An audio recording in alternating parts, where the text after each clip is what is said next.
Welcome everyone to Haven of Horror. As always, I am Subject. I have Robert,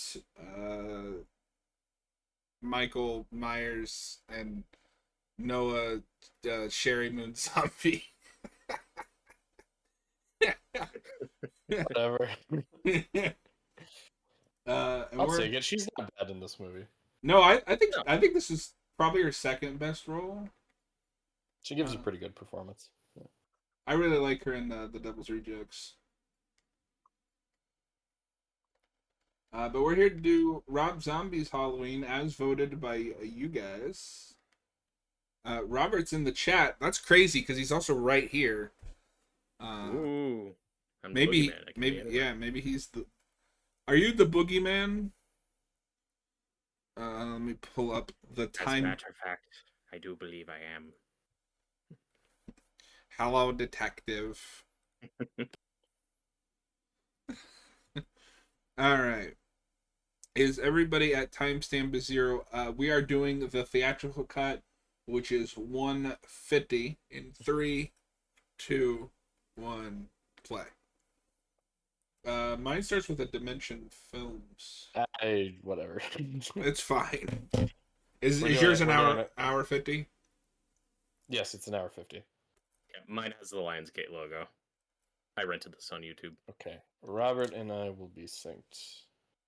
Why is the release of this movie so fucked? So, because I own the theatrical cut digitally, so I'm just watching it that way. The Darkest Souls Darkest from Samuel Souls. Loomis. We start with a quote from a character in the movie. Yeah, I mean, it's no Welcome to Primetime, bitch, but it's pretty it's good. true. This was the first Halloween movie I saw. I'm sorry. I'm not.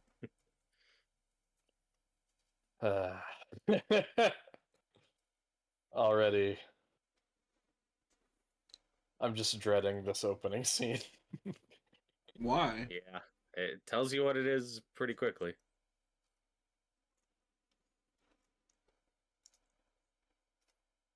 What is the legacy of this movie? Like, what do you guys think the general consensus is now, almost 20 years later?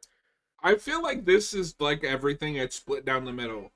You have people like me who like it for what it is, and maybe it's more their speed, the kind of trashier, sleazier movie. And then you have the diehard originals who don't think that Michael's backstory should have ever been explored. I don't think you're going to get a general consensus. It's those are the two camps. And speaking to that, I'd say, as a fan of the original, and the original still being my favorite, I don't know if this movie, to me, commits any sins or mistakes that previous sequels hadn't already. This is one of those, like, just beaten into the ground franchises, and then at this point, it's like, yeah, you gotta remake. What else are you gonna do? You could also just not make the movie, and we could just stop making Michael I like Myers that movies. idea. But if you're gonna do it, and while I think we enjoy in our circles enjoy Halloween Resurrection more than most, just for how terrible and hilarious it is, there was nowhere to go after that. Like, I can't agree with the purists of the original who are like, no, it's sacred and this remake ruins it. It's like, did you see most of the sequels that predate Oh, this? Halloween Resurrection is sacred. I We I don't know mess it's with a that. point of contention. I love just how vile the stepdad is. Eh. I think I'd appreciate it more if there weren't so many characters like that in this movie, and then especially in the second one. But it just gets a little exhausting. They're just Especially crazy this rednecks. is. It gets exhausting in this scene, the first scene. Yeah, It's just like an onslaught of, like, I despise all of these characters immediately. a lot of screaming and swearing. Well, I don't despise the mom because she's one of the ones we're supposed to like. I do But at the end of the day find her sympathetic enough. yeah, but I hate the dad and the sister immediately. because they die, and then when they die, I feel nothing. I don't hate the sister. She's just a dumb teenager. Like, I don't know. I don't think she commits some sin that deserves death. The dad is the worst. Yes. But that baby is kind of creepy. I don't trust that baby. Lori. Oh my god! Spoiler alert. Well, and I find this as an more than anything as an interesting companion piece to the original, in the nature versus nurture debate. Yeah. And here's the kid from Spy Kids. That's true. He's the boy. Oh shit, that's who that is. Yeah.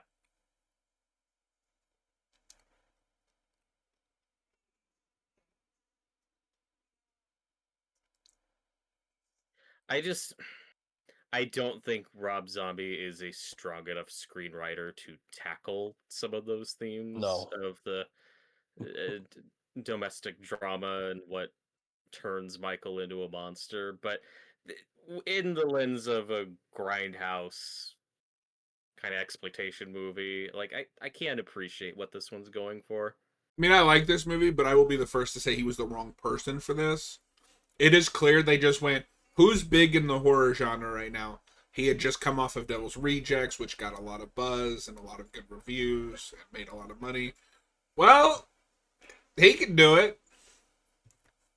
And it's funny because I both agree and disagree with that, where the biggest compliment I can give this movie is it's got a take, it's got a style. It is Rob Zombie's Halloween. Like, this does not scream studio movie, even though there were plenty of compromises. And the back half is the studio interference. Yes, and we'll get to that. But with a lot of like the Platinum Dooms remakes of this era, many of which I enjoy, they're not all terrible. I think a common theme for a lot of those remakes in this era is they're all kind of samey. They don't have like a strong authorial stamp to them or like a strong director's vision. They're just very obligatory. We gotta remake this movie because it's popular. And to this movie's credit, it does have a very specific style and take to it. Like we recently did a commentary on the Fright Night remake, which I enjoy. I do think that's a fun movie, but it doesn't have like a strong, I think, like vision or take to it. It's just an update. It's just a modern version. For what it is, I think it's enjoyable. But this movie has more personality from the director. No, Halloween. He wanted to make this movie, but when I say he's the wrong person, this would have been a better Friday movie. Well, he would have been better for Friday or Texas Chainsaw. Or Texas Chainsaw. But Malcolm McDowell, great casting for Loomis. No complaints there. Of course. Some of his characterization I'm iffy on. More so in the second movie. But I think this carves enough of its own identity. And why I will stick up for this movie. I don't think it needs to be either or. I think there's the differences enough that both versions can exist. Yeah, and that's fair. Again, I still find my preferred version. Yeah, and at the end of the day, I still find it unnecessary, but I could also appreciate it for what it is. Like, for me, ranking this with the other Halloween movies, this is somewhere in the middle on my list. I think it's fine. This is probably fourth at this point, maybe third. I'd watch this over any of the original Michael sequels. And we're not that far off. Like, this would be 4 or 5 for me. That's not the middle of a 12-film franchise. Tomato. That's upper middle. It'd be in the lower middle. Because I think the only original Halloween sequel that I'd put over this is 3. Yeah. I also prefer, if we're not going to agree on this, I prefer Halloween 2 over this, just because that has more of the style and tone I'm looking for, and Donald Pleasance is great. It's kind of slow, and it's not great, but... Well, and one thing I've heard a lot of people complain about is why would you keep the sister thing? And I've always resisted that, because at the time, that was just this franchise. It was unthinkable to remove that at the time. It's not until 2018, when they did it, that people were like, oh yeah, we can do that. Mm-hmm. And now, Yeah, and I agree, but there's a whole slew of Halloween fans that are like, no, Michael and Laurie should be sisters. That should They be should be siblings. sisters. They should be sisters. Now that would be interesting. But no, That'd they be should be a siblings. twist. And it's like, God, no, that was always a horrible idea. But to your point, John, I think as a remake, I'm fine with for what this take is. I think keeping that angle is fine. I think this is the best. Even though I I think don't this like is the best it's ever worked. That's what's funny about it is for so many movies in this franchise, the mythology becoming Michael and Laurie being related, the Rob Zombie movies, to their credit, do explore that relationship way more than the early movies do. Yeah. Because we unceremoniously kill Laurie off screen in a car accident before the start of 4. Like, and then it's Jamie's story, but it's not about Michael and Laurie's relationship. Laurie never even like finds out what his deal is by the end of 2. Like, we don't talk about it. You really get No, that and then you get to explanation in the or exploration in the sequel to this, yeah. and how that affects Laurie.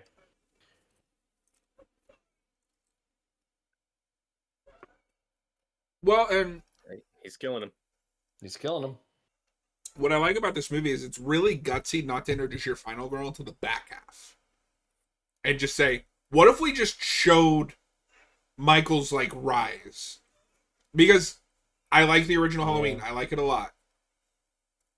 If you ever remake it, I didn't need Michael to be the exact same. So I'm not attached to every reinterpretation of the character has to be that mysterious thing. This could have blown up in their faces.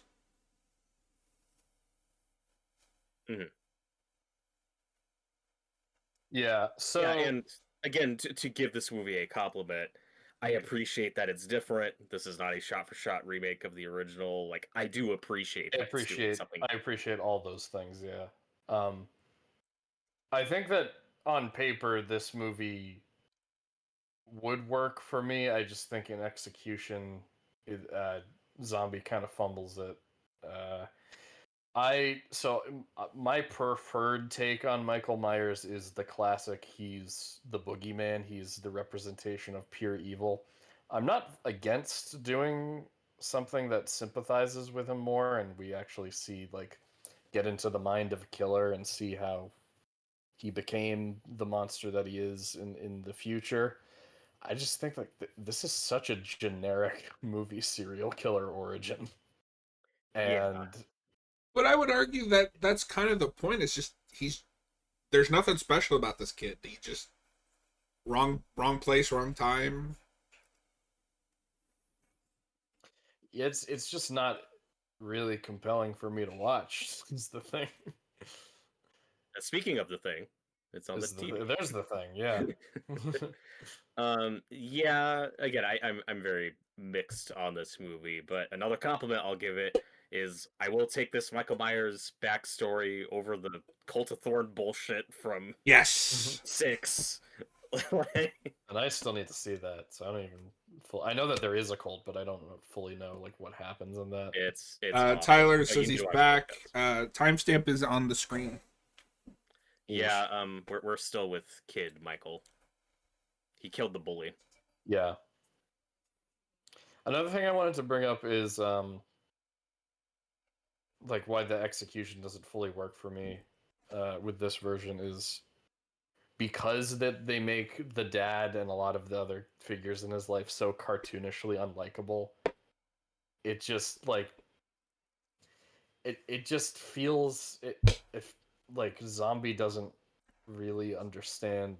I think he needed a different writer or someone else to execute these ideas because it just feels real, like I said, generic and not fully fleshed out.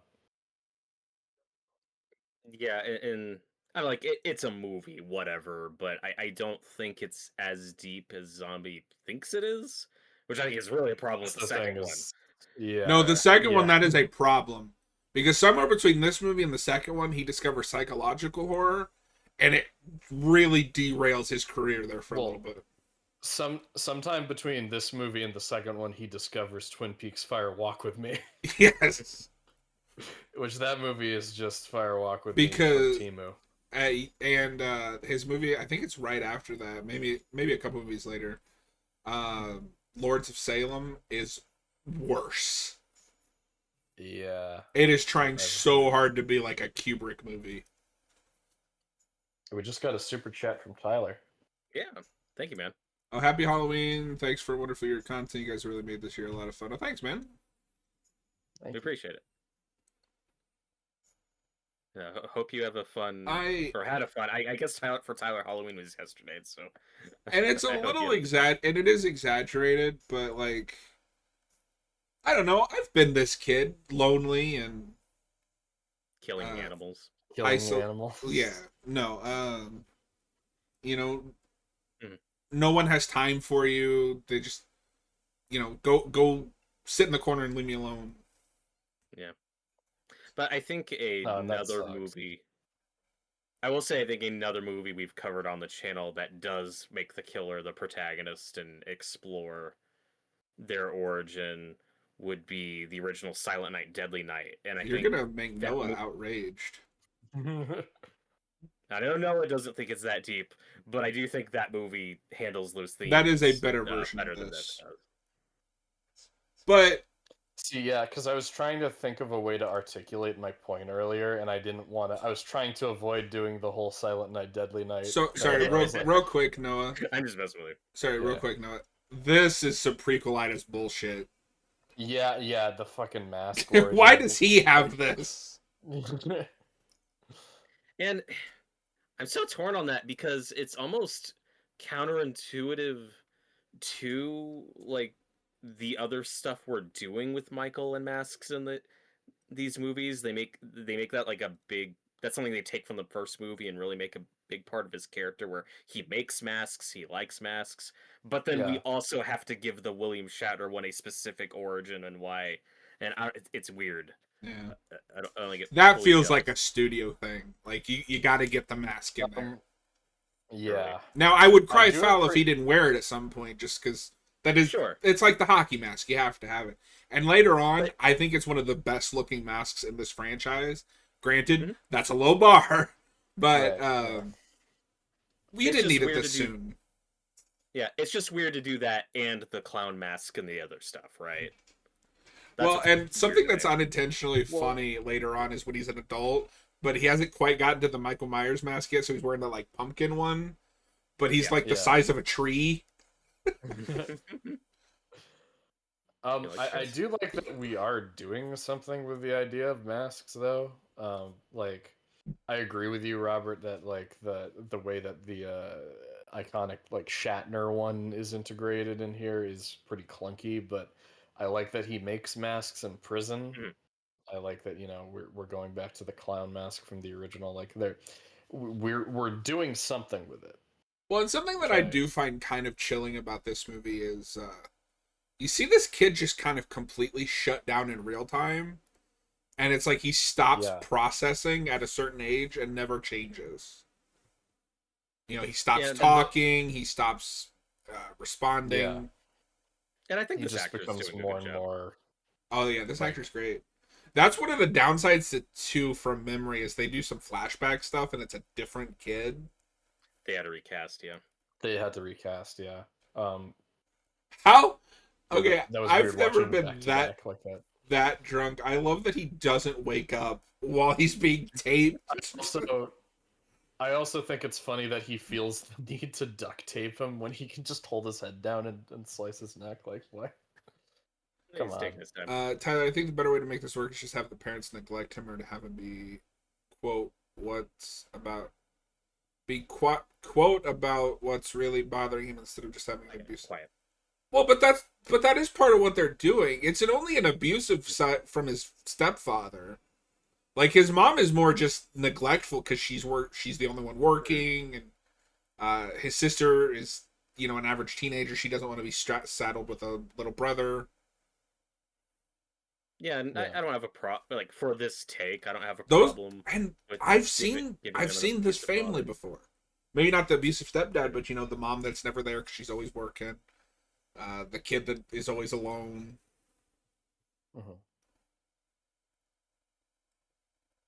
This is also I never thought about this.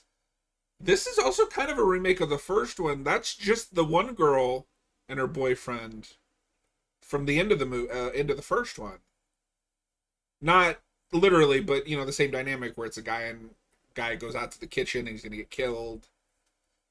Okay, yeah, I see what you're saying, but we'll also kind of do We'll that do scene that again later. later. Yeah. I think one of the problems with the back half is it does You can tell cram the in way too much from Weinsteins that went, first now movie. you have to do the first movie. I am glad they never made a third one of these. I don't know if you knew the plans for that, but it was going to be Halloween 3D. Oh, of course. Yeah. I'd watch Halloween 3D.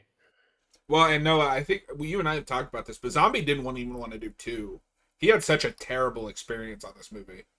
And Mhm. I can tell. Yeah, and one thing we kind of buried the lead on is I believe, John, correct me if I'm wrong, his original plan was to do two movies, but the first movie would be entirely the Michael Myers backstory and origin story, and then the second movie would be more of a remake of the original.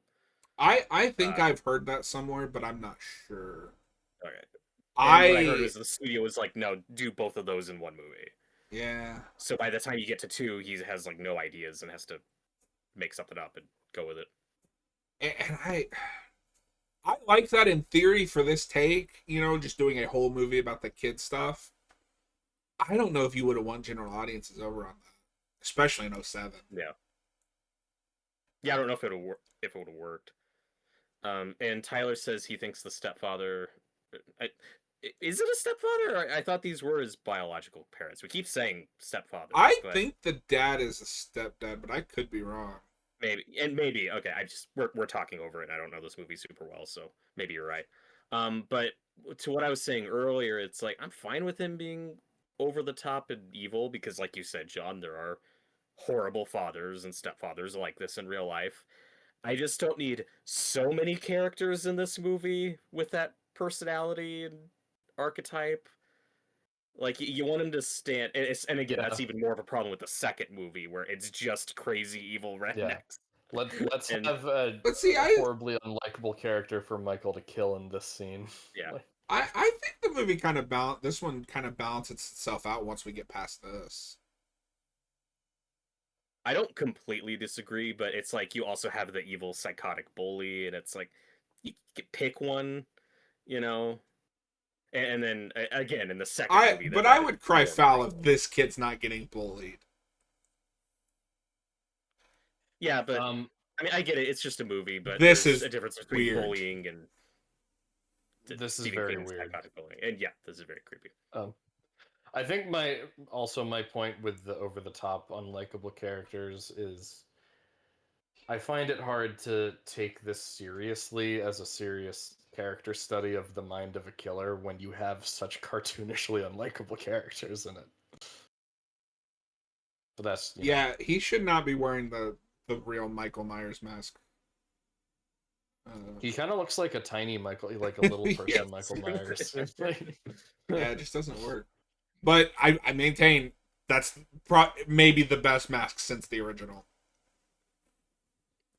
I don't It disagree. kind of just, I mean, it kind of just looks one to one with the original. Which is But a no, compliment, that puts it because above the all of the other movies.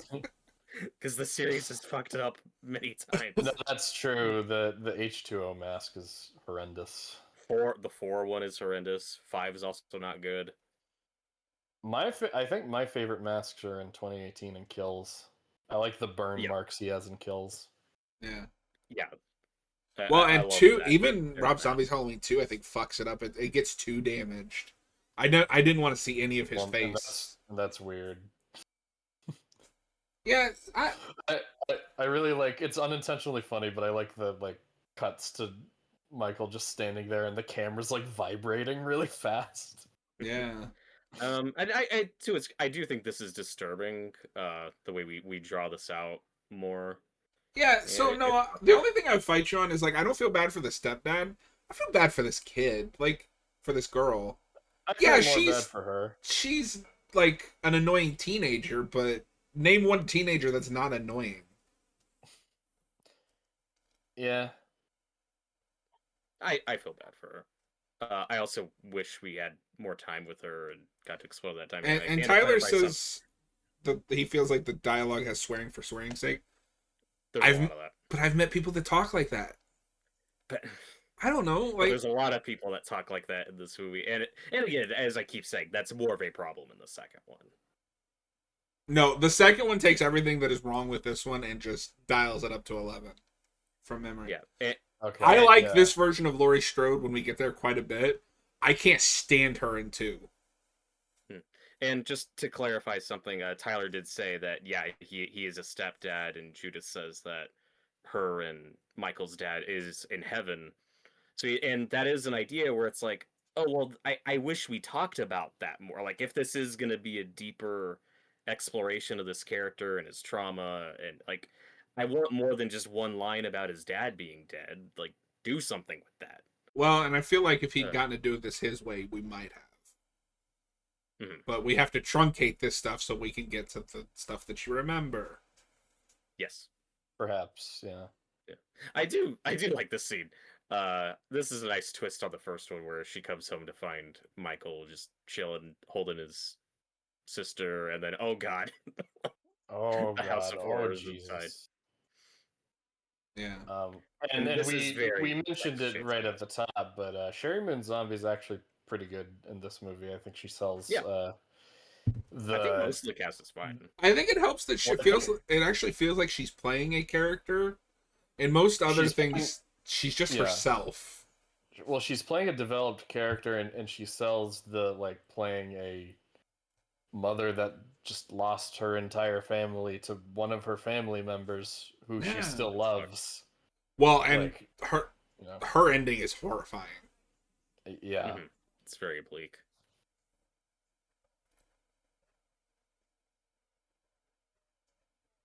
Yeah, and like I said, I'd be fine if we just never made another Michael Myers movie again. We got plenty of them.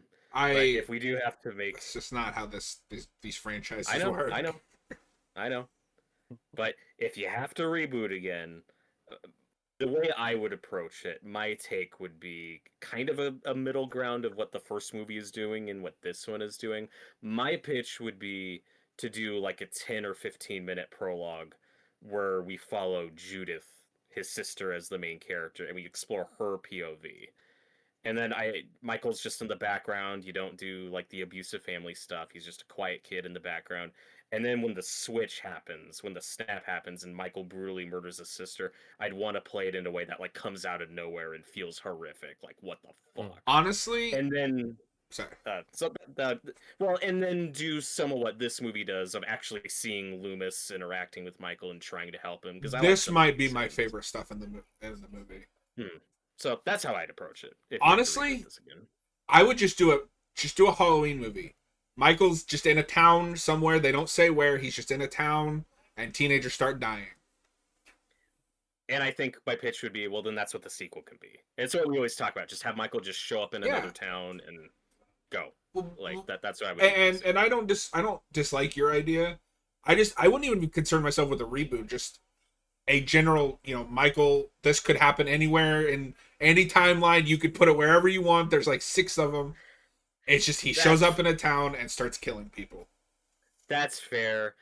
I would prefer just a hard reset, man, because you also have people who are like, no, we need the Legacy sequel to 4, and we need a good Jamie Lloyd sequel, and it's like, no, let them all die. So, okay. I can see both sides of that. I can see both sides of that, because Jamie gets done real dirty in 6. Yes. And I can't complain at seeing what's that actress's name? Danielle Harris. In a slasher movie. She's great. I love that actress. She's good in this movie. Yeah.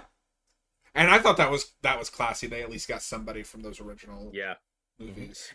That's also something that annoys me about the Blumhouse trilogy. I am annoyed that they never asked her back for a different part. Yeah. Because she has such a long history with this franchise. You could have thrown her in there somewhere as any random character. That would have been nice.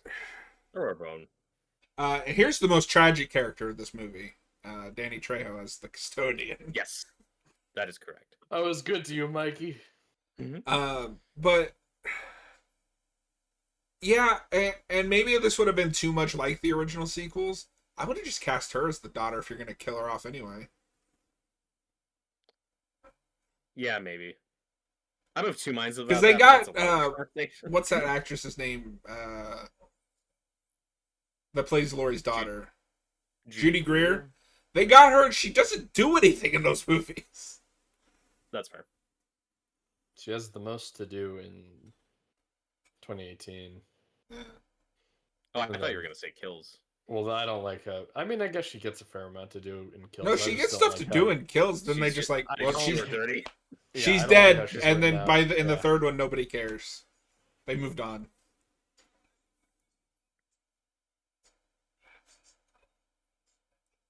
Malcolm McDowell is one of my favorite actors that just never, I think, got I got his dues. I think because he's in a lot of like B movies and He's He's in in a a- lot of garbage. yeah. Well, But it's he's a kind good- of a, I guess, kind of a similar career as Donald Pleasance, because Donald Pleasance is in a lot of Mhm.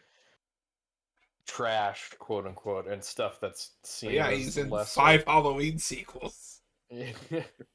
But like, he's the best part of all of them. Yeah. Well, and I think this is the single best casting in the entire movie. Absolutely. And I like Brad Dourif as Sheriff Racket as well. No, he's really good. Although I am a gets little more to do in the disappointed next that one. we never get to hear Malcolm McDowell do that. I shot him 6 times. I shot him in the heart. Yeah, and so I don't think I've ever seen the unrated cut of this movie. I Like, know I have, but I can't remember now. Well, that's what you own On Blu-ray, Blu-ray. right? Yeah, because for some reason on most Blu-rays, like the easiest version to find of this movie on physical media is the director's cut, but on streaming you can only find the theatrical cut. It's absurd. Well, and the Daredevil. director's cut doesn't come with the theatrical cut. I don't understand. Which is bullshit. Yeah. So I don't think I've seen the director's cut for myself, but I'm aware of the differences. I've seen videos and stuff breaking it down. I know the second movie is much more different between the two cuts. The director's cut of this is just a longer movie, aside from one sequence, which we'll get to. That's very different. But other than that, it's Which just is- a longer movie. Yeah. They But- should not have changed that sequence. No, I think most people, the general consensus seems to be that the theatrical cut that we're watching is the better version. However, I have heard that the director's cut has some extra Loomis scenes that are really good that do make him more sympathetic. Yeah. That I kind of wish stayed in. No, from memory, the only thing I don't like about the director's cut is just the changed escape sequence because it's a lot Yes. more. What? But, yeah. What happens in that? So Is we'll that- get to it. Yeah. Okay. Yeah. Because I need 'Cause to make this is sure the that I'm only thinking of version the I've right seen. one. No, I Right. know what John's talking about. But I know there are a couple more scenes like in this part of the movie with Loomis trying to get to Michael, and Yeah. Michael's time here that probably should have stayed in. If this is what your angle's gonna be. But I really like this stuff where his mom is trying, but he's slipping. You know. This also does have one of the most unintentionally funny moments here in a minute, with the nurse.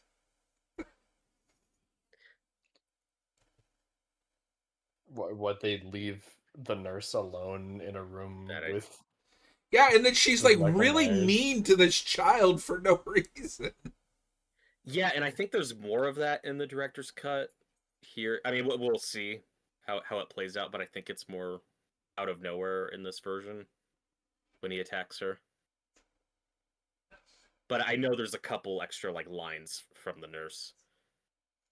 Is this supposed to be a reference to the nurse at the beginning of the first one? Because I know we don't do the I would whole think escape. We don't actually. She's not actually in this movie, like that character.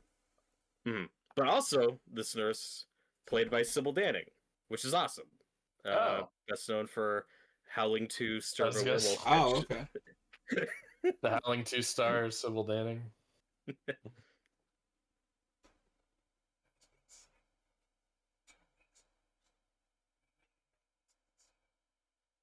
Yeah, there's an extra line here in the director's cut where she's like, cute baby. hard to believe that's related to you. Where it's like, what the fuck? Okay, that's Like, what so, I was thinking of. I didn't realize that yeah. wasn't in this cut. No, it's hilarious. She just out of Yeah. nowhere is like, "You're an ugly motherfucker."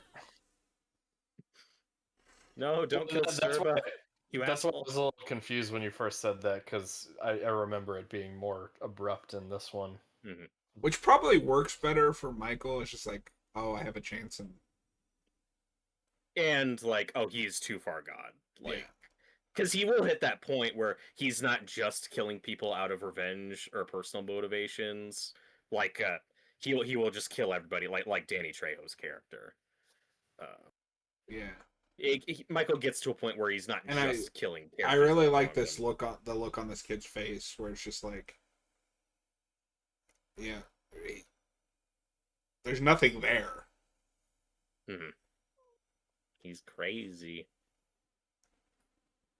I didn't need the freeze frame, but you know. What's funny is we're not We're synced almost up there. perfectly, but Oh. okay. There we go. I There's just the hit the freeze freeze frame, frame. yeah. That's fine. Why is the release of this movie so fucked? I don't get it. And how hard is it just to, like, if you're putting out a Blu-ray, just put every cut on the Blu-ray? I know. God. So dumb. Yeah, there should be. I mean, I don't know if you guys have heard about, like, the future of Scream Factory, I guess, is kind of up in the air right now, but Oh no, that's not good. yeah. Maybe someone else like Arrow can pick up these movies and do a proper 4K release. Yeah, because John, there's never been a 4K release of either of these movies, right? No, I keep waiting for someone to announce it because they've done all the others at this point. Mm-hmm. This is really sad. Yeah, this is effective. 15 like, years later. When I messaged you guys earlier, I was on like the Fandango Voodoo app, and I found two cuts of Halloween 2, the theatrical and the director's cut. I just found the theatrical cut of this. I could not find the director's cut on there. Yeah. It's bizarre. Yeah. No, it's so strange. And it's not like this has a special distributor. As far as I know, it's the same one as the last 5. Mm-hmm.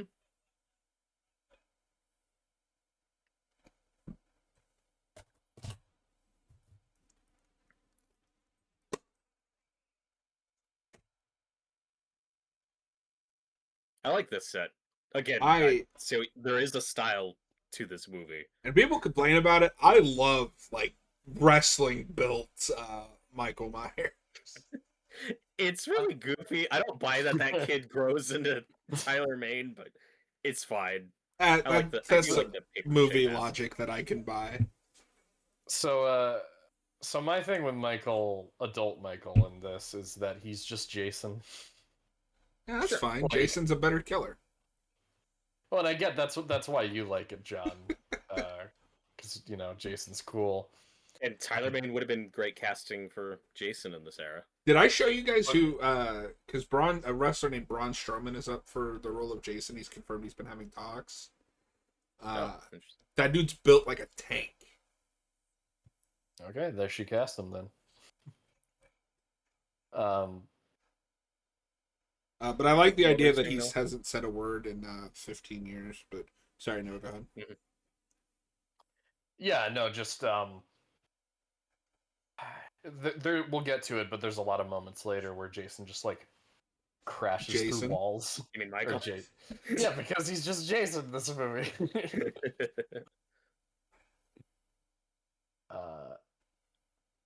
Yeah, I prefer the shorter, slimmer. Well, look, here's the thing though. If you're not going with the boogeyman, he just disappears into the night. He's unkillable, like a ghost or a wraith, like he is in the first one. And this is your take. Then I understand. Like if you're gonna go more grounded, you want a really big guy you can buy being really strong and taking a lot of damage. So for this take, I think it's fine. And 2018, I think it's like the perfect middle ground where that is a big guy, but still feels like the Michael from the first one. But I think not 2018 is like the compromise between the two. Yeah, and I think I like it at that medium though, but I think I would almost argue that the more grounded take would not to be going in this direction. It would be the It, shorter, slimmer guy. but it's also a stylized movie, so that's the tricky balancing act. Yeah, Like it's also trying to be a I guess I, grindhouse thing. I guess I find that this movie is just conflicted with being a grindhouse movie and a serious character study. Like I think that those two modes are a bit at odds here. Uh, that picture I just sent in the chat is the guy that's up for Jason. I would Yeah, love it if he he's got it. ripped. Uh, That's good uh, casting. I recognize more this security guard. Bill Moseley, No, or maybe you're no, watching not a that different one. scene. I don't know. The bald one. Okay, that guy. I don't know. Yeah, I don't know. Yeah, no, that is There's cool that Bill Moseley's here. Yeah, that's part of the fun of this movie for me is there's just so much horror alumni just sprinkled throughout in all these bit roles. And Tyler I think mentioned that's it fun. earlier, but we're gonna get Ken Forey as Joe Grizzly, who might be the best Joe character in this Grizzly. entire franchise. I don't like this movie, but I do love Joe Grizzly. He's great. No, that Um, is just Rob Zombie went, Ken, just be charismatic. You're good at that. No, we talked over it, but there one bit that was cut out that I think should have stayed in is in that last conversation between Loomis and Michael when Loomis says like we're done, you're getting transferred. There's an extra bit there where he like walks up to him and says goodbye, Michael, and then there's an extra shot of him like walking out and he's like looking back, like it's a little bits like that that just add more humanity to him, like oh he really regrets Yeah, this not working that I think should have stayed in. I agree with that because in the version we have, it just kind of just goes from I can't see you anymore to immediately profiting off of his story. Right. And then this is, as John was alluding to, this is the sequence that is completely different in the So director's cut. Okay, in the yeah, so in the unrated cut, if I remember correctly, he Yeah. gets out because two guards take an inmate into his a female inmate into his cell. You can imagine what they're gonna do because this is a Rob Zombie movie, and that's how he Right. escapes. So I will say, after I asked that, Tyler DM'd me and explained that scene to me. Oh, okay. Uh, See, but, like this is why I yeah. think you need a bigger Michael. That's Right. cool. Yeah. I like the shock value of it. Of yeah, this guy's like been pretty docile for like 15 years, and then oh fuck, like he's Well, and I think freaking this out and- is very classic, Michael. There isn't a reason or a motive. It's just he decided he's ready to go. Yeah. He's taking a And- souvenir. That's nice. yeah. And you get the head tilt. This is pumpkin. The orange mask here is kind of reminiscent of the Halloween 3 pumpkin mask. I feel. Yeah. I don't know if that was intentional. Well, and that's the mask I was talking about. It is kind of silly to see this huge hulking guy with like a paper mache mask.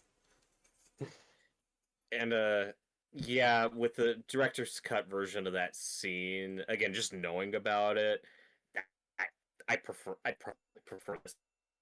Sounded extra gratuitous and shocking just for the sake of shock value and like added. That's what most people seem to think is it just adds Why something are to the you movie. taking him into that cell or her into that cell? Why are you? How have you not been fired?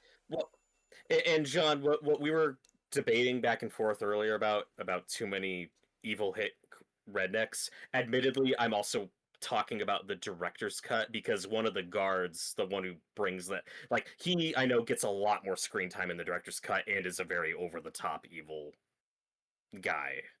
But in this cut, he has like one line, like he's barely there. Now we're gonna get to the saddest death in this movie. We love Danny Trejo.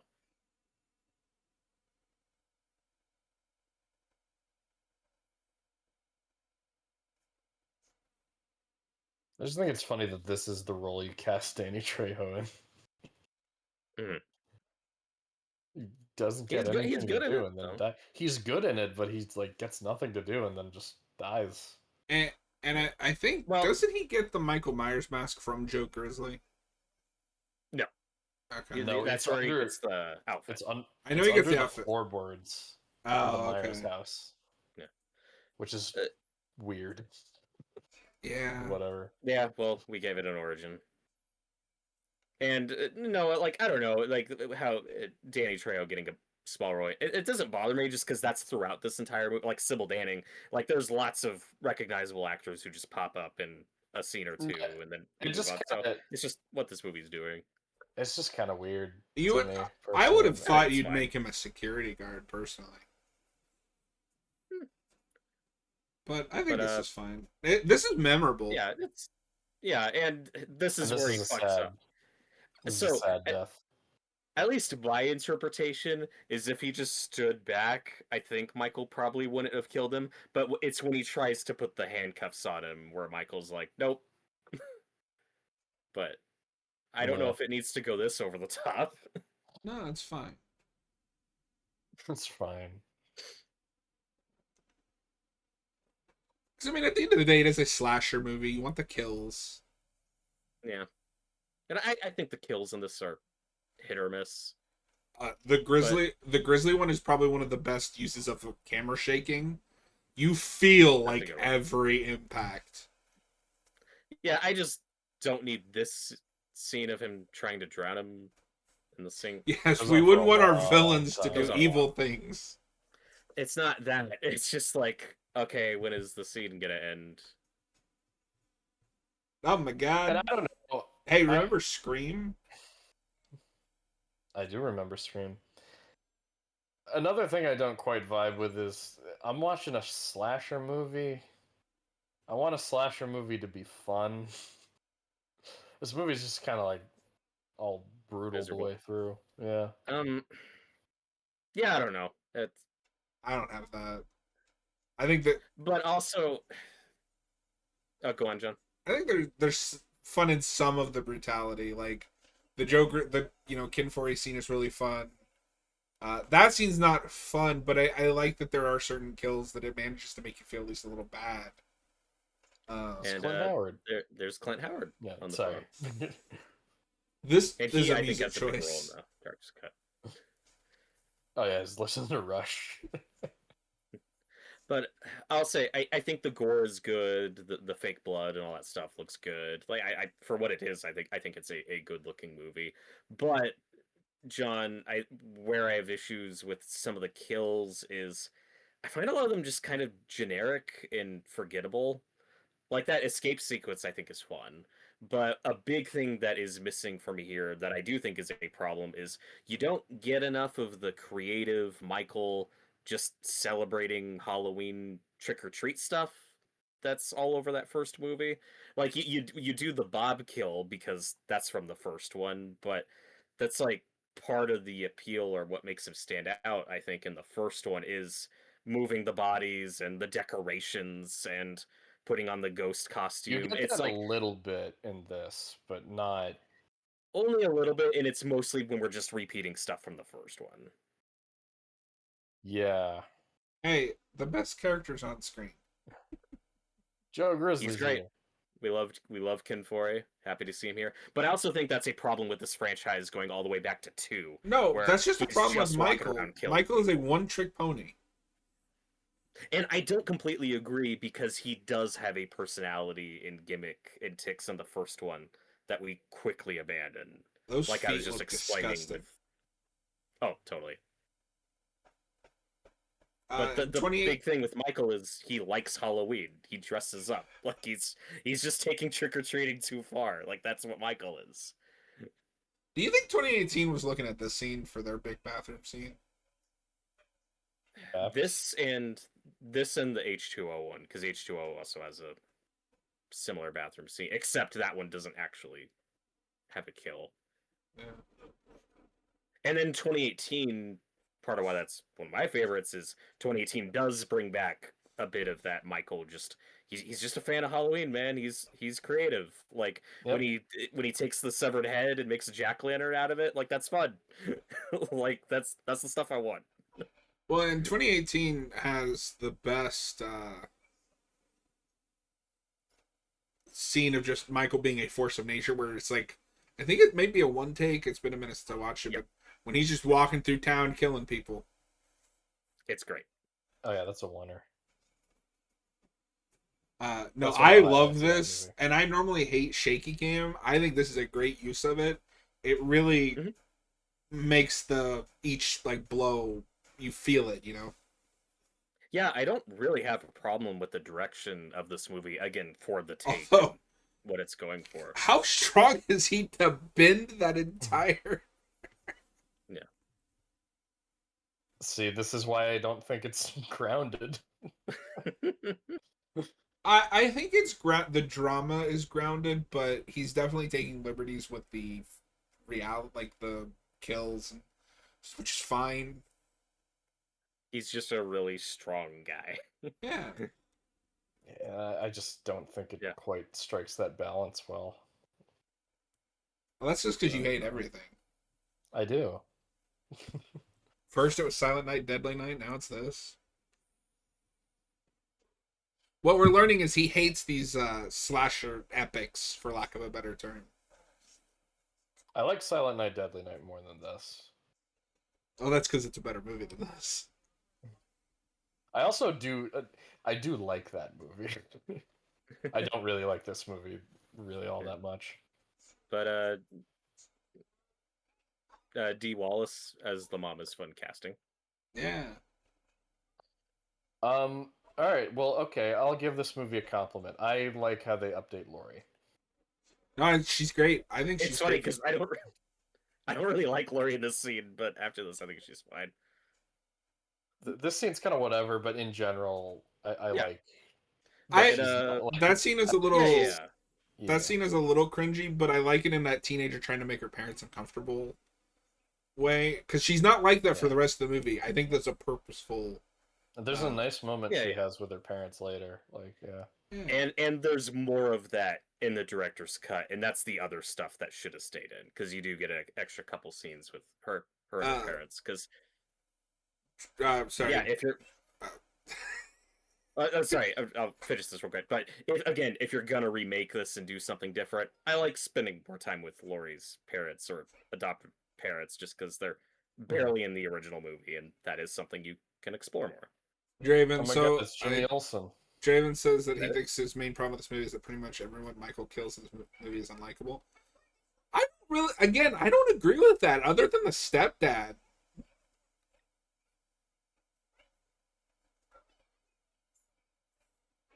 The bully. I am the bully, but I mean, bullies are bullies. Name a horror movie without a bully of some kind. As Noah was just saying, that's Skylar Gisondo as Tommy Doyle, which I did not know. I didn't I- know until I I watched this a few weeks ago, and you get the close up Like, on wait his a minute. face. I'm like, oh my god, that's Jimmy Olsen. well, it 'Cause blew I my know mind because him he's in this from- and Amazing Spider-Man as well. Yep, I know him from that because he plays Gwen Stacy's brother, and he's also in several episodes of Psych as a young Sean in flashbacks. So I've seen him in stuff when he's like 12 or 13, but did not realize that was him here. as Well, a and little of kid. course, we just finished a few weeks ago now, The Quarry with him in it. Yep. He's great.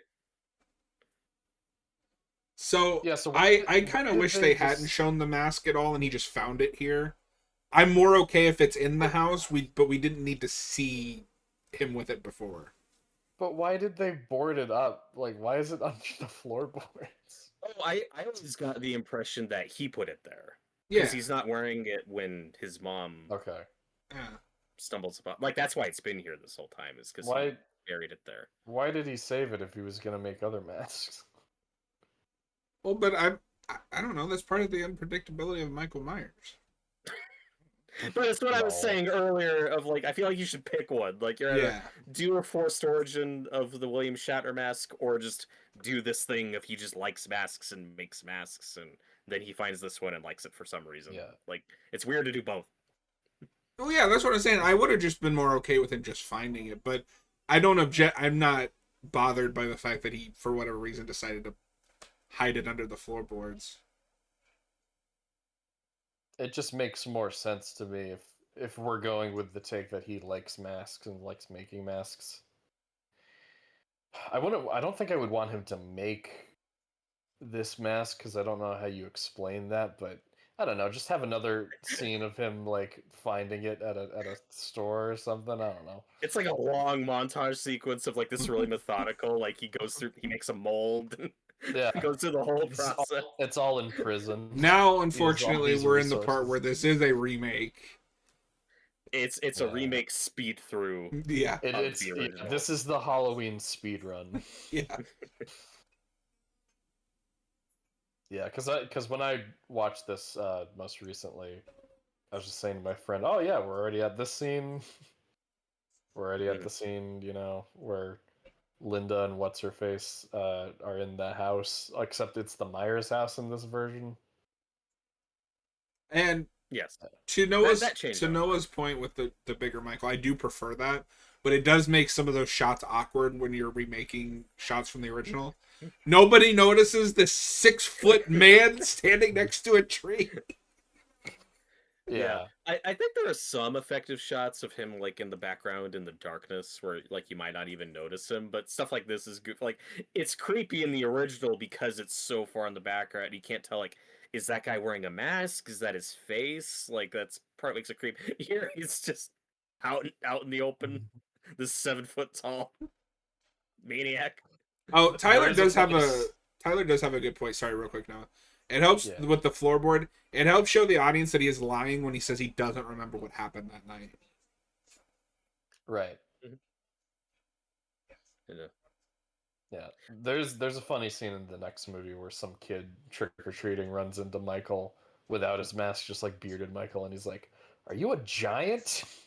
I do remember that bit in one of the trailers because I do remember the advertising for Rob Zombie's Halloween 2. And I was like, and when I was a kid, and I was like, what is this? I didn't know What about is the this? first one. I didn't know it was a remake to an old movie. It was just this weird looking thing called Halloween 2. Well, and Noah really liked when Michael decided to speak for no reason. Yeah, that's another. So I mentioned this earlier. I am aware that the director's cut of Halloween 2 is more substantially different than the theatrical compared to this Specifically one. the ending. And especially the ending, and I never remember because in one cut Michael says die, and another one he doesn't. I never remember which That's one the is director's cut. Is It's when he the yells okay. die. Yeah. The main thing that I know is that the ending is different, and I think the director's cut ending works better because that's the cut where she dies, right? I think so. Yeah, the it's been a director's while. she dies in the director's Yeah. cut. Yeah. So yeah. Sorry, I was asking Noah because he just watched. She dies in the director's cut, and then you see her, I guess, in the afterlife, reunited with her family. The theatrical cut is insane, and tries to make you believe that it was her doing the killing the entire time. Yes, that was the original. Yeah. And then the implication is not that she's in the afterlife, but she's in a mental locked up. institution. Yeah. Yeah. Yeah. Oh, okay. But then she wouldn't have But, died. No, because I'm talking about the theatrical version because they use that same footage of Oh, her okay, sitting there right at Sorry. the end. Yeah. Yeah, no, the only difference is just context is they cut out that scene of her dying. Yeah. Hmm. One And, other thing that I like is that I like that they keep Linda saying "totally" every 2 Yes. seconds. Yeah. I'm a Yeah, fan of that. she's good, and we mentioned it earlier, but I do think Danielle Harris is really fun I- casting as Annie. I think like she's her a lot of fun better. in this. And maybe that's just because I like this actress, but I like her a lot in this. I don't disagree. Like, I love the original. The actress playing Annie, I think that's Nancy Loomis. Not a great actress, Yeah. admittedly, but so yeah, I think Danielle Harris is good casting for this role. And wanted to mention Scout Taylor Compton. I think is really Use good your as words. Laurie. It's a weird name. No, I was gonna say that is an interesting name. No, I like her a lot. So, I like Halloween. Laurie Strode is not one of my favorite Final Girls. I think if you look at that objectively, she is no more well written or defined than any other Final Girl from the era. But what brings her to life is Jamie Lee Curtis's performance, and this movie kind of has that. But because you know the sister twist, they have the sister twist ahead of time. you're able to give Yeah. her a little more depth. I am not, for anyone in the comments, before you come at me, I am not saying that I prefer this version. I am saying I like this version a lot, and I think they're able to make her a completely different character while remaining true to the spirit of the original Laurie Strode. Yeah. And here we have Sid Haig. Here's Sid Haig. Great. And yeah, like I said earlier, this movie does more with the Michael Laurie sibling dynamic than the original Halloween 2 did. And in theory, I've liked that as a way to separate it from other slashers, where you have this connection between the main character and the killer. It's just what they do within the original is so lame. Mm-hmm. And the original Michael's not built for that kind of twist. If you're going to do that, it has to be there from the beginning. Yeah, and that's a factor in why I've never been the biggest fan of 4 or H2O or that era, just because that twist in 2 I never liked and always thought was unnecessary. 4 is fine just in terms of being a movie, but it is... Yeah, like it's fine. It's okay. I still like Jamie Lloyd. Yeah. I just don't need the familial. Honestly, stuff. 2018 is my favorite Halloween movie. I've been on record. You good? No, you keep going, but my TV just froze, so Oh, I'm just gonna have to. I'm just gonna have to catch up to where you guys are. I'll give you a timestamp when you're ready. Yeah. what was I saying? 2018 is your favorite Halloween Halloween movie. But I think it's bullshit that Laurie Strode has gotten 2 legacy reboots, and Jamie is still stuck in. Yeah. Got knocked up by Michael and killed horrifically. That's an awful fate. that sucks. It is horrible, and Halloween 6 is terrible. But also, like Laurie, that's the OG. We're going back to the first movie, so I'm fine with that. I feel like you could have done a legacy reboot that salvages both of those characters, but it's I'm so far past it. I'm like, whatever. Yeah, I mean, at this point, it doesn't matter. It's a bummer.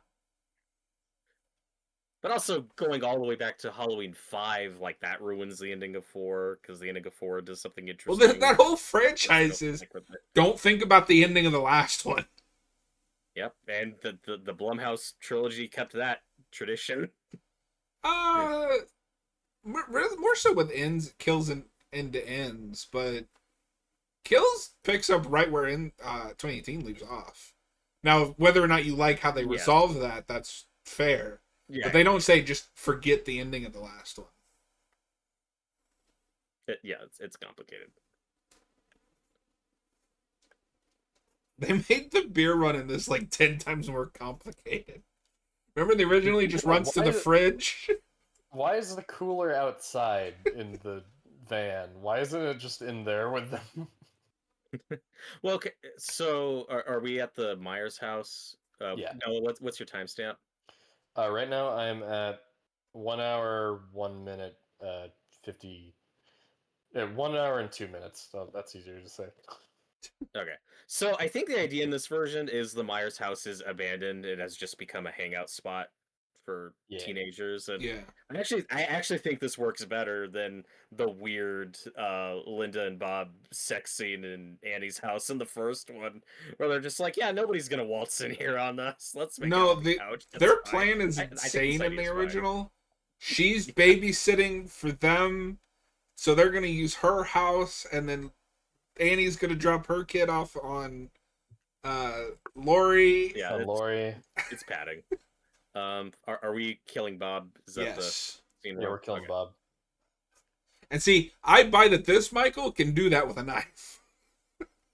Okay, but it's still like they don't fix it. Like the knife is still sticking way too far out of his chest. Like it's not that big a knife for this to make any sense. Oh, he's got a machete. You just didn't see it. He pulled his machete off screen. like Bugs Bunny. Yeah, from his back. Well, no, but I can see a studio going, you got to do the shot, Rob. You got to do it. Yeah. The Weinsteins were giving him a lot of issues on this. I I think I love this Michael Myers doing the ghost thing. Hey, there's my jack-o'-lantern behind me. That's awesome.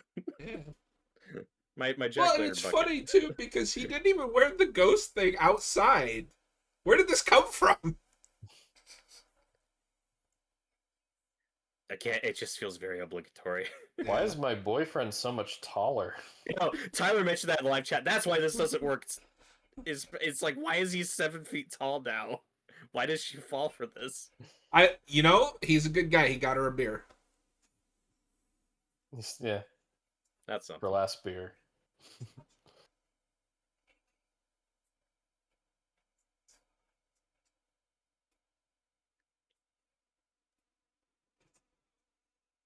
And we haven't seen Brad Dourif yet in this version, right? Yeah, we have.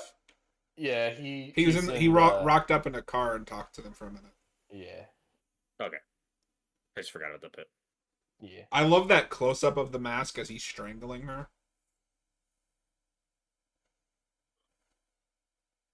Oh my god, I think he's evil.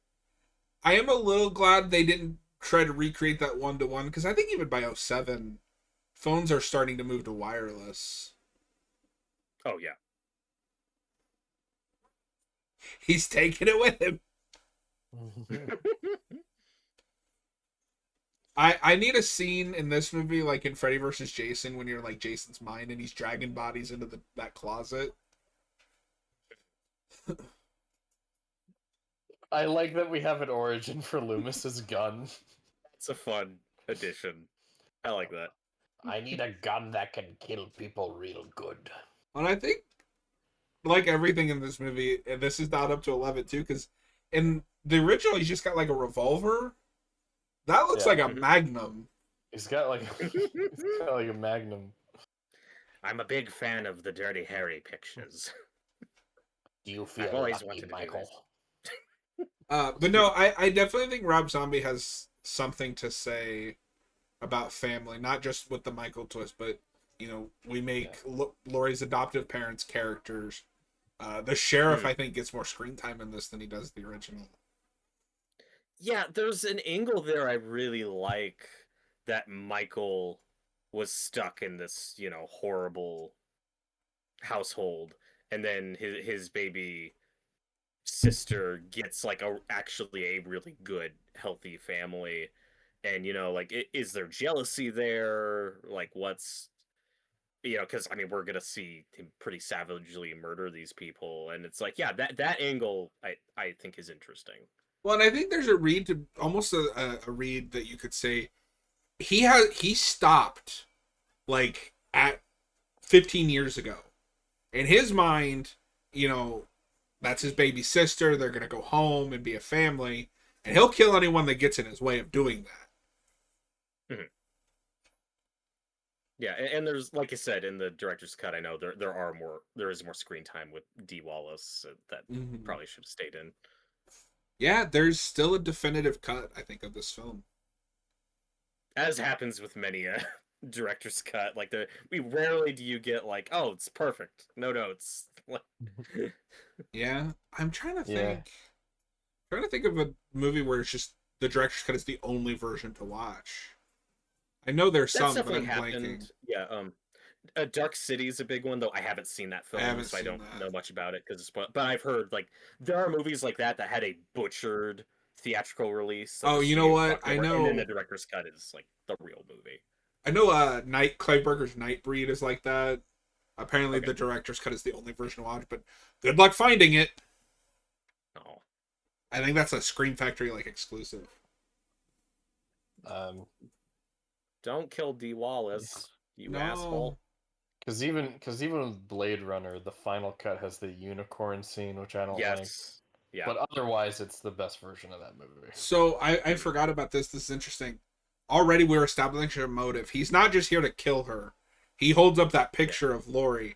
Now, how does he know that that's his sister? He hasn't seen her in 15 years? I don't know. Right. But I don't think they explained that part.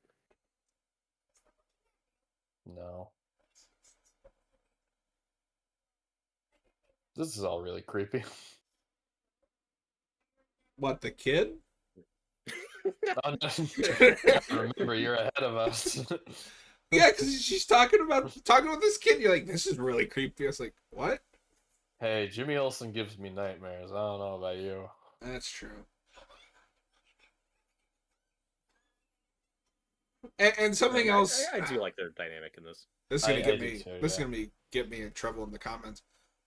Uh-oh. I like that this Lori has a bit more of a personality, or it's more energetic.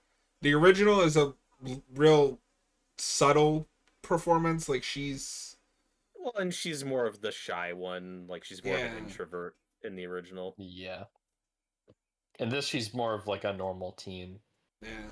Slightly nerdier than her friends. But slightly. And I've only she seen has this actress in That's these, the but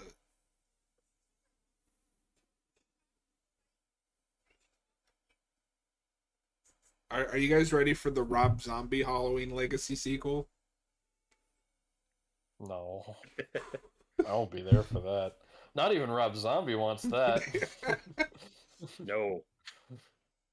Don't make it without him. This is such a missed opportunity. And maybe there were just rights We're issues, watching the but thing again. it should be the remake. Yeah. It should be the remake, yeah. That would be fun. Because But I it's wonder a if they're fun like. nod to Carpenter, you know? Yeah. But I wonder if the studio was like, no, we have to pay for that. Fuck you. Fuck you, asshole. No, I always felt like they only did that in ends because that was a universal release, so they didn't have to 100%. pay. Yeah. Well, another And thing here that's it's just funny, weird because you do it twice, you know. yeah. Something I just remembered because I think we talked over it, but another thing that's a little bit like that. We already saw a scene of a character watching the thing from another world in Yeah. the flashback stuff.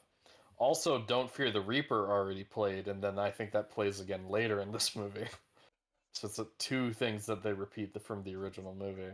Well, and I almost Uh, wonder if like he had planned for that to kind of be like a callback when this was two movies, Yeah, but then could he be. had to Yeah. condense. That Condense could it be all it. into one. Yeah. Did you see Draven's comment? Which one? The Brad Dourif thing? Yeah. He says, I honestly wish Brad Dourif was the character we were following this. I kind of have that here, but I have that with the original too, where, look, I love Laurie Strode, but Donald Pleasance is the best character in that movie, and I kind of wish that he was the focus of that movie. He's still in a lot of it. Well, I don't know. In But both most of movies, his scenes I'd are say him that hanging Logan's outside still that house, scaring people off. Yeah, it's great. hey, Lonnie!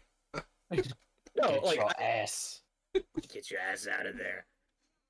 Yeah, I love the original. There's also some padding in it, and you really feel that with Loomis, where he just has to kind of dick around there for a while before he can Thank join the God. climax. Thank God he was standing there. Can you imagine if he had to like, go pee or something? Oh my god. Oh fuck! Laurie Strode's dead. This always happens. We talked over one of my favorite Sheriff Brackett lines. I may have been born, but I wasn't born yesterday. My mom says that to me all the time. Oh, really? Yeah. That's the But she's no only Brad time I've Dourif. heard that. Hayden, how is God damn it. Hob Romby's Halloween. Halloween. It's terrible. This movie's peak. Use your No, it's words. It's alright. Yeah, I think it's fine. There are things that bother me about this movie. I don't think it's great, but I think I'm fine with it. I'm accepting Ben it. Tramer. It really helps that we got 2018 just because I finally got one I really like with Yeah. Michael again. But to quote one of my favorite cinema snob jokes, the original series unceremoniously kills off Ben Tramer, and this movie slanders him. I don't know what's worse. This Justice for obviously. Ben Tramer. Well, Rob Zombie's Also- Halloween 2 would have been better if they'd remade the greatest scene in all Exact- cinema. Yeah. That's the worst part of Halloween too. Is there's no Ben Tramer scene. That's how Also- it should have opened. Like, we follow him for 10 minutes. And then... Yeah. Is that Blow the up. only remake of a movie that's not really a remake?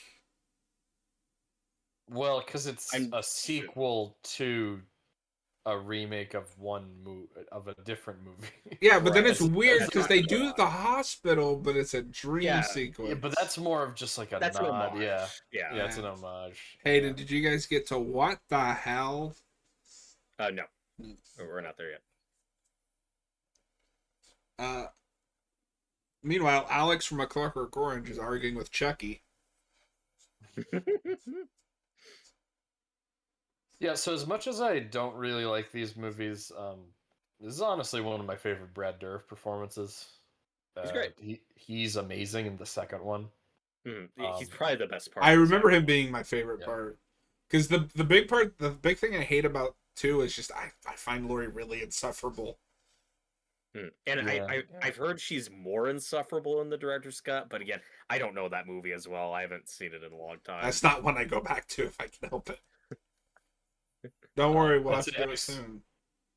I'd say Exorcist 3 is still my top Brad Dourif performance, but Same. it's good too. This isn't a fair comparison, but for me, it's still just Chucky, like, across the board. I mean, he's great as Chucky.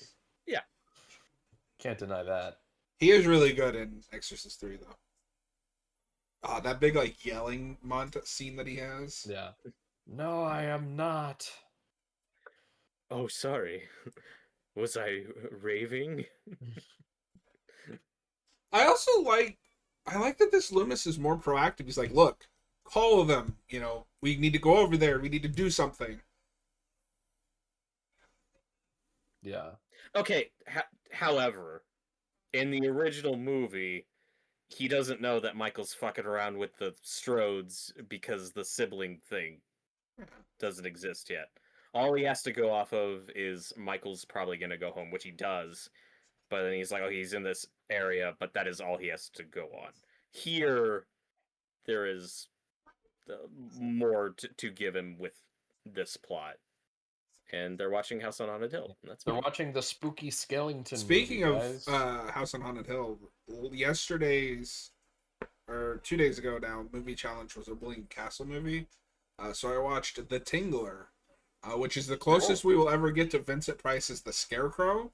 It's awesome. Oh, hell yeah. Did you scream when you watched the movie? I did. Have you tingled? Have you, Vincent do Price? you guys know what that's about? Yes, I'm aware of that movie, but I haven't seen it. I know the gimmick, but I don't think I quite know what the plot is. The plot of that is he finds that there's like a parasite that lives on our spines, I think, and it reacts to Okay. fear. And so he like started Yeah. experimenting with fear. But the way that you stun them to stop them from doing whatever they're doing is to scream. Is to scream, yeah. I know about that. That was like the big gimmick in the theater. Yeah. Uh, You guys need to see Joe Dante's movie Matinee. That's great. I do need I to want see it. to, yeah. Speaking of Joe Dante, for the day before that, I watched The Burbs, Yeah. which is really good. I need to see it. Someone Has a watch great Tom Hanks freak out. Draven says, I also hate that they show Michael's face way too much in 2 and he just looks like Rob Zombie. Okay, so I will agree with you that they show his face too much because they got the mask. But I mean, you could say that about any guy with a dark beard. Like, I don't With know. long hair and a long beard. I get Actually, where Rob he's Zombie's beard isn't even that long. yeah. I don't I think. get where he's coming from though, because 2 definitely doubles down on just the stuff Rob Zombie likes in his aesthetic. This I think is a decent middle ground. Which is, it is kind of a shame because I would have liked to see a straight remake of 2 because you could improve that movie. Absolutely, yeah. I'm still waiting for a great, not Halloween, but just slasher movie in general with the hospital setting. I don't think we've gotten it yet. So, Because even if you like kills, like that doesn't use the hospital setting. No. well. No. And the big set piece that's in the hospital is stupid. Yes. were you guys So what's the surprised that she survived this? Yes. Oh yeah. Yeah, because I didn't know that she survived into 2 until I watched 2. Same here. I and feel I like that's a haven't watched little it for a long retconny. time. I think they keep it ambiguous, and you just assume she's dead because Annie dies in the original movie. Right. But yeah, Danielle Harris is so good in this movie. She's great. No notes. No notes. It's She's I think freaking she's even out. better in the second one. oh yeah, Yeah, yeah. and She's I much more likable than because I the remember second it. one.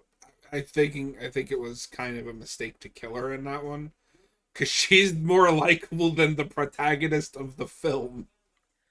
The frustrating thing about 2 is like I do think there is a great movie in there that could have been made. It's just not what we got. But like Yeah. Brad Dourif's scene when he Yeah. finds her dead is And that's also the feel perfect I think you moment. could feel a little bit of that because Zombie has been upfront saying they tricked him into doing that. They're like, oh, we'll let you do all this, and then they really start micromanaging and uh, you know taking away budget, and it kind of feels like at a certain point he just started to try to make something atrocious. Mhm. I Okay. don't. I don't think I'd say that with 2. No, he's trying to say something. He's yeah. But I don't want to talk about 2 too much, but I think I respect that movie a bit more than this one. I think I need to I watch think it I again. rank them about equally, but I think I might like that movie a little bit more than the first one. Yeah, I couldn't even tell you which cut I prefer. I need to watch that movie again. We'll do a double commentary on both cuts. Noah's gonna But I will leave. say the we talked over it. It's a little more convoluted than it needs to be with like any self-respecting sheriff. I took the baby, drove it to another town, and dropped it off. It's like I don't know if you needed to go that far with it. Draven, it never really made sense to me why Michael didn't kill Annie in this. I don't know. Yeah, it doesn't feel consistent. So you get a little bit of his creativeness here with the bodies, where he's got. Doesn't he have one of these guys as like a pumpkin Yeah. with like the pumpkin Yeah, on his head? yeah, I think we just saw that. Yeah, I looked away for a second, so Yeah, I didn't see it. so that's something.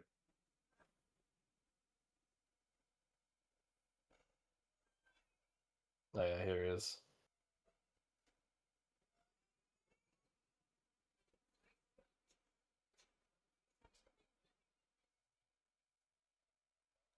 I do think that Laurie, the actress that plays Laurie in this, was in another remake that was like direct to DVD. That's unfortunate. These are the Yeah, only things I know her in. Yeah.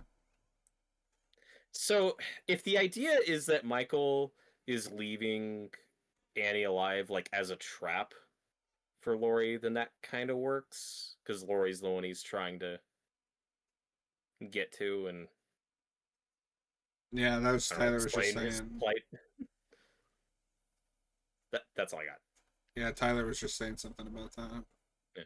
Because he's not trying to attack Oh, Laurie. He's just trying to be like, "Hey, I'm your brother." yeah. So funnily enough, her movie right after this was a movie called April's Fool's Day, which is a remake of an '80s slasher. Which Robert, if you don't know, the original stars the actress that played Ginny in Friday the 13th Part 2. Oh yeah, I have heard that. I didn't like that movie very much, but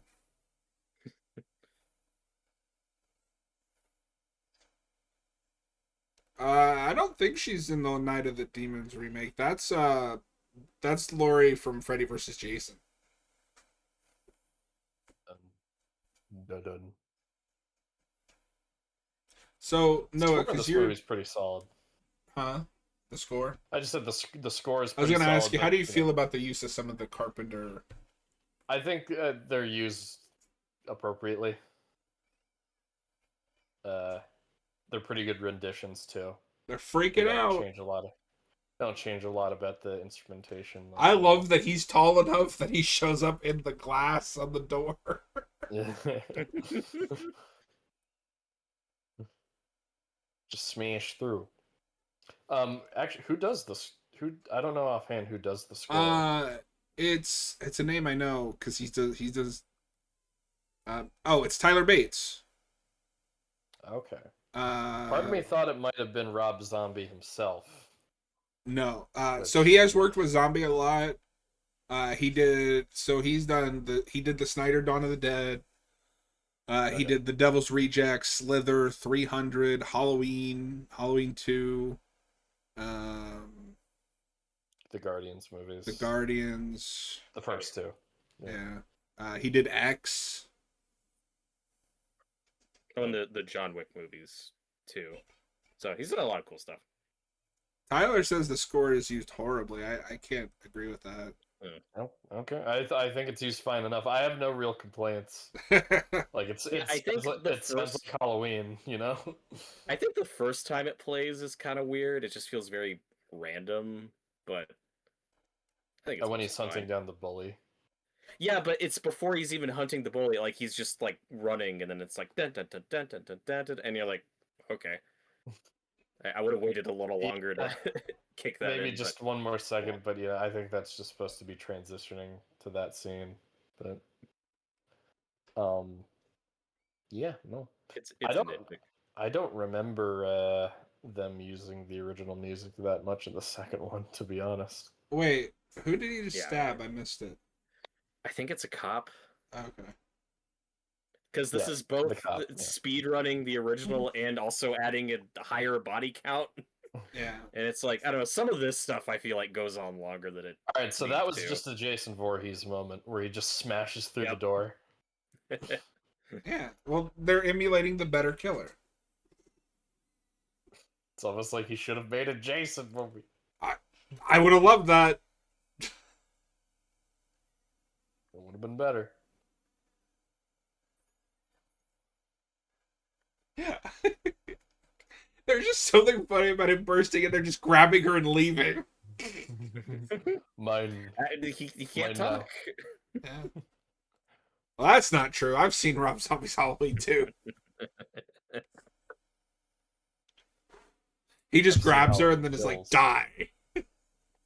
Dar. But he doesn't actually mean die. That's just all he could say. And then I in speak my Deadpool, fault. and then in Deadpool Wolverine, when he plays Sabretooth again, that's also what he says. Oh yeah. Good for him. Tyler Maine's got a very limited vocabulary. When I saw the composer's name, I got it mixed up because it's composed by Tyler Bates and this Tyler stars Bates, Tyler yeah. Maine. I was like, wait a Oh my minute. god. Michael Myers did the score for this movie. That's crazy. amazing. What a talented guy. The way he says Annie there, I can hear a little of his Chucky. I don't know if Yeah. you have that. Andy. Okay, so I forgot it's not super ambiguous. I forgot we get this aftermath scene. Yeah. Oh yeah, I think there's still a lot of movie left. It's really weird. No, But so even the then- problem is that the rest of the movie is going to be the final showdown twice. Yeah, that's what I mean. Draven says, "Do you guys know about the alternate ending to this, where Loomis is able to talk Michael down, but it's the cops who shoot him?" I didn't don't know remember about that. and I don't know if that was filmed. Yeah, I don't love that Or- idea. That never. I also- I'm not sure. I don't know if you needed to redo the ending with this, Michael. But Yeah, for what I think ending this with Laurie shooting him is fine. oh wait, that It's is a what choice. they do. I don't yeah. know. Yeah. No, I'm fine with it. Sorry, for some reason I thought this had the exact same ending, where they shoot No. him and then he disappears. I think it's fine that No. Laurie shoots it because this is so focused on their. And just the cycles of violence and family themes. Like again, I think there is a great movie that could have been made out of Rob Zombie's Halloween 2. I think there is stuff to work with and interesting ideas. I think it could have been great. Yeah. But as we alluded to earlier, though, the one thing you don't get is Malcolm McDowell's Loomis screaming, "I shot him 6 times." That we don't get. And that's Yeah, unfortunate. it's We should have gotten unfortunate. that in the second one.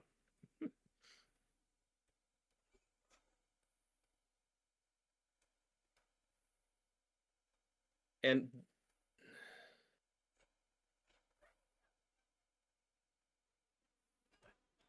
This is the scene where he's like trying to, because I think this is a nice twist on the first one, how they use the headstone and like how he's just trying to communicate what's going on. Like again, when that's the take you're going with, I think this handles that stuff okay. Mm-hmm.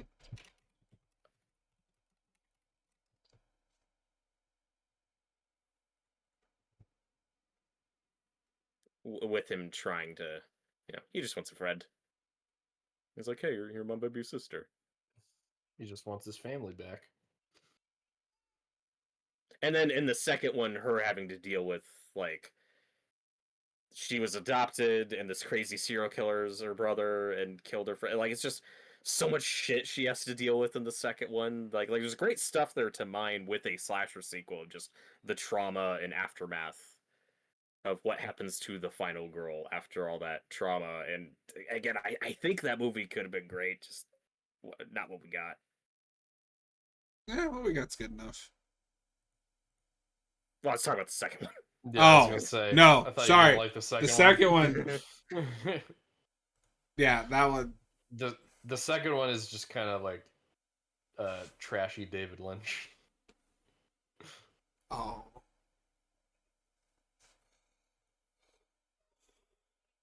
And Tyler said that sequence, the original ending, was filmed and it's on the Blu-ray. Okay, I don't think I've ever seen that footage. And it's interesting that it's not in either cut, because I'm pretty sure both cuts have the ending of Laurie shooting Michael. Oh, yep. Alternate ending with optional commentary. Interesting. But then the second one has to kind of retcon it, and it's like, well, it wasn't a direct headshot. Like, she actually just grazed him, and that's how he survives and gets away, but... It's almost like Rob Zombie didn't mean to make a second one. Yeah, it always looks pretty clear. I mean, in this one, that, like, no, he's dead. Like, she shot him point blank in the head. It's H2O all over again. Like, we very definitively killed him, and then said, never mind. We have to bring him back. And see, that's what always cracks me up, is I feel like if you're coming into this series, especially by 07, you should know better. You can't kill him. Right. He can't be reasoned with. He can't be bargained with. He will not stop. And then I am going to go ahead and count this for my last 31 for 31. It's the movie that takes place on Halloween Day. Yeah. So, well, I didn't have time to watch anything else. Earlier, I was going to watch The Mist, but I didn't have time, so instead I rewatched Trick or Treat. That's which I love, so... Oh, tomorrow I'm going to try to watch The Mist. That's a very happy picture. Yeah. You can watch it with the family, because it's a very family-friendly movie. Yeah. Noah's really excited to do a commentary on that one. I'm so ready.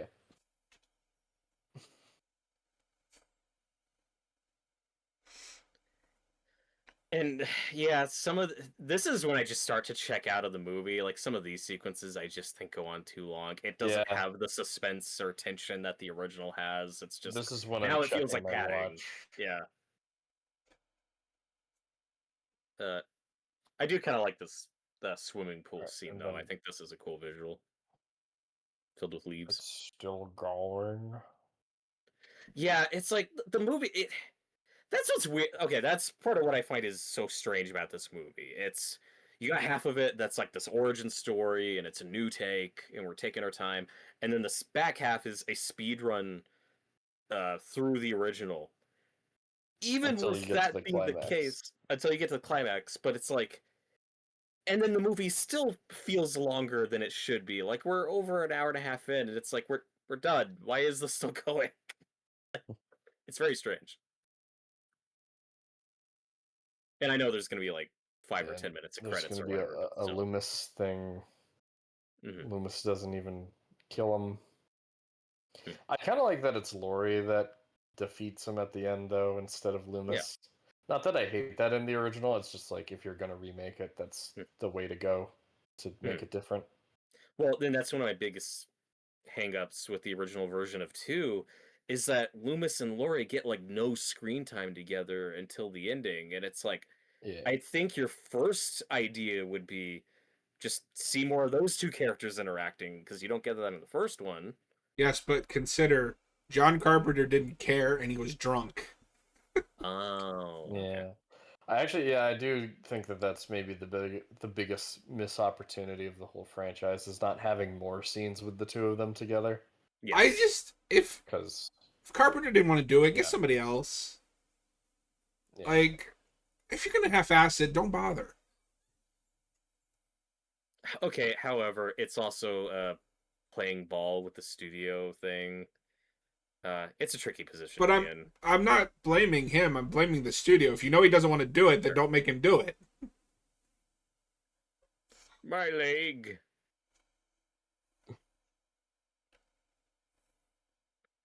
It's all right. Draven now. says the weird. idea that he doesn't want to kill her until she stabs him. I guess. Yeah. Well, she rejects him, and that's the final straw. Well, and I like how that ties back into the opening because part of the reason that he spared her is she's the only one that wasn't mean to him in some way or neglectful. Granted, she was a baby, so she couldn't. But, when she rejects him, it's kind of that final.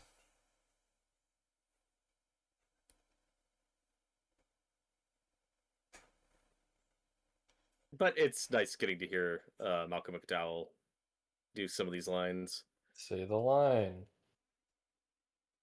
Was it the boogeyman? As a matter of fact, I do believe Believe it was. But he doesn't even get to say the best Loomis line. There's a couple What the hell? There's a couple of lines that he doesn't get. They have a play on it, but I wish he'd gotten that. There was nothing behind his eyes. It was the devil's eyes. Yeah, and they make that Blackest eyes. the name of his book.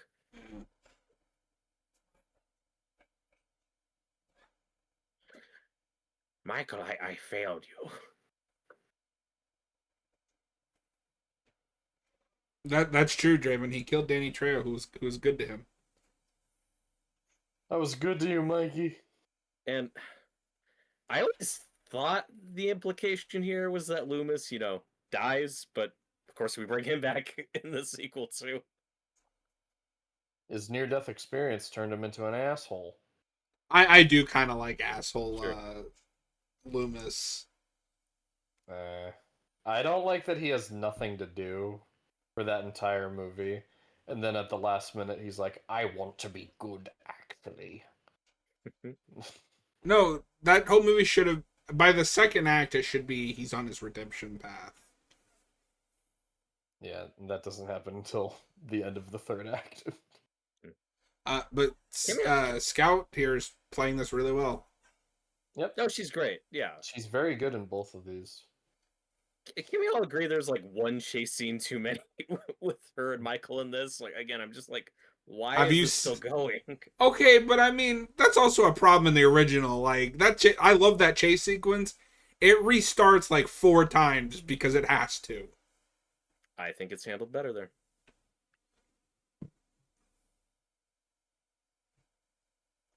I don't know. This isn't bothering me. I mean, I've just been really checked out for the last like 20 minutes. But I think most of this movie's fine. this has been going on for like 10 minutes at most. Something that I'll take your word for that it. movie had that this movie doesn't really is tension Suspense. and suspense, subtlety.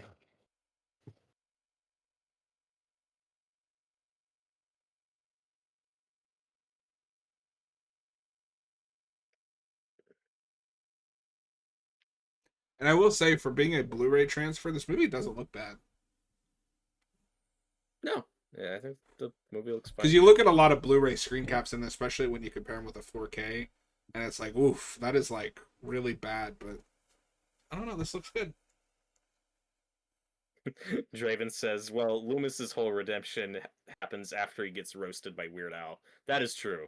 And probably the best scene in that movie. During that whole scene, I was waiting for him to go Joker on Chris Hardwick. I just love that Weird Al is in a Halloween movie, and a Rob Zombie Halloween movie at that. Yeah, it's wonderful. I think it's canon with the Naked Gun movies. I That's think what I so. choose to believe. When are we going to get Frank Drebin versus Michael Myers? Soon. Michael, I will find you, hunt you down, and I will kill you. You just hear it's just heavy breathing on just awkward silence.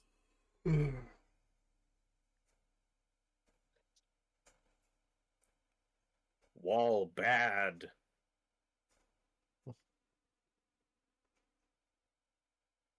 It's his biggest enemy in this movie. Walls. We can shave a couple minutes out of this. The scene goes on forever. I'm ready to fall asleep. I'm getting sleepy. Yeah. And like Loomis is dead, right? Like I think he's blinded in the next one. I think they keep that like his eyes were gouged out or like his eyesight's permanently damaged. I think. No, he can see. He can see fine in the next one. Okay, then I don't know. Yeah. We saw Michael pressing his thumbs into his face. Yeah, we completely ignore that in the next Okay. one. Gotcha. I Because don't like even know he's if dead there's. here. Nah, he's just chilling. He's a little tired. I did all I can, Laurie. It's all up to you now. That is 5 minutes of film we could have cut out. Yep.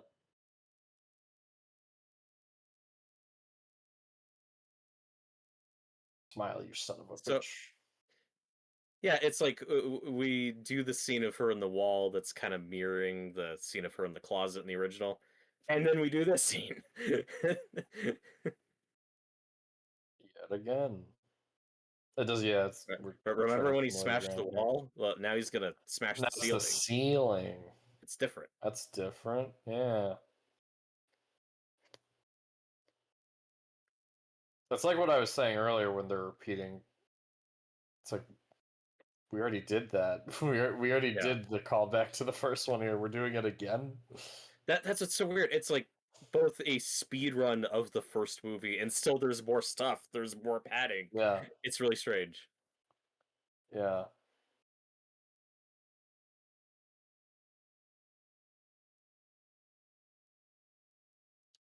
Yeah, and I mean this scene does have suspense to it, but that's also just because it's the closet scene. Yeah, but like that 5 minutes of him just walking around and then kicking the wall, cut all that out and then just do this part. Just trim it down. Yeah.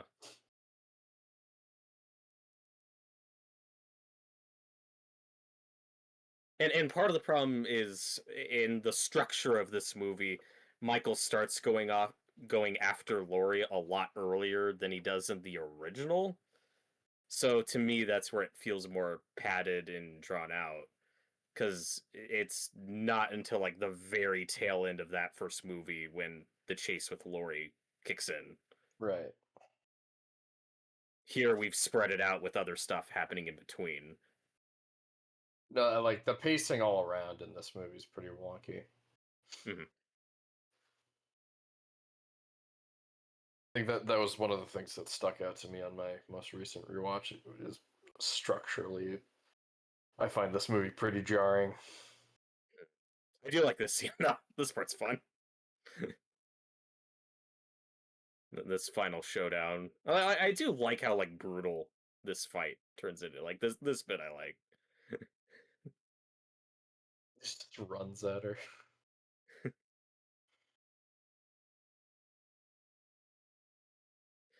And again, that's an idea I like, that Laurie physically gets a lot more fucked up in this one than she does in the original. It's a much more bloody showdown here. It's better because it's more gory.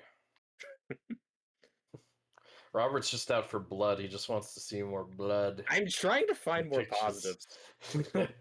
I don't know. I don't think that in this movie the gore is too gratuitous. I just wish it was more creative.